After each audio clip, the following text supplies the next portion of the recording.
আগৰ ভিডিঅ'টোত আপোনালোকে গম পালে যে গোলাঘাট সৰুপথাৰ চাৰ্কিট হাউচত আছোঁ আমি শ্বুটিঙৰ বাবে আহি। এইটো বৰ্তমান হৈ গ'ল আমাৰ হোটেল ৰুম। এইফালে আমাৰ আছে ৰাকেশ, মই আছোঁ আৰু লগতে মোৰ হোটেল ৰুমৰ পৰিৱেশটো আপোনালোকক বোলো এবাৰ দেখাই দিওঁ। কেনেকুৱা দেখিছে আপোনালোকে কমেণ্ট এটা পাৰিলে মাৰি দিব।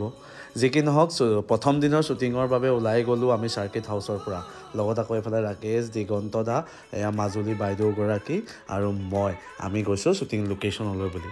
বাটতে চাহ ব্ৰেকফাষ্ট কৰি ল'লোঁ, লগতে বোলো পাণ এটাও খাই লৈ যাওঁ। আৰু দিগন্ত দাৰ লগত কিবা এটা সময় কটাই ভাল লাগে। মানুহজনো ইমান ফ্ৰী হৈ সকলোৰে লগত মিলা প্ৰীতিৰে থাকে নহয়, মনটো ভাল লাগি যায়।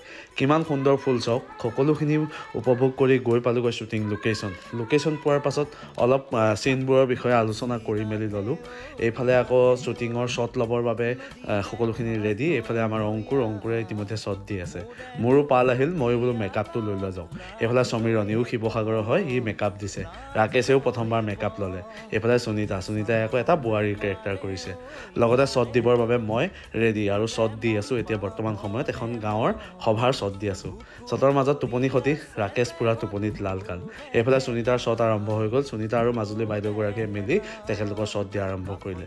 দিনটোৰ অশেষ ব্যস্ততাৰ মাজত ৰাতি প্ৰায় 8 মান বজাত আমাৰ পেকআপ হ'ল আৰু এতিয়া খাবৰ বাবে সকলোখিনি একে ঠাইত জুইৰ ওচৰত বহি লৈছোঁ। যিহেতু ঠাণ্ডা, জুই নহ'লে যেন থাকিবই নাই। এনেকৈ আজি দিনটো কটাই পুনৰ উভতি আহিলোঁ নিজৰ ঠাইত।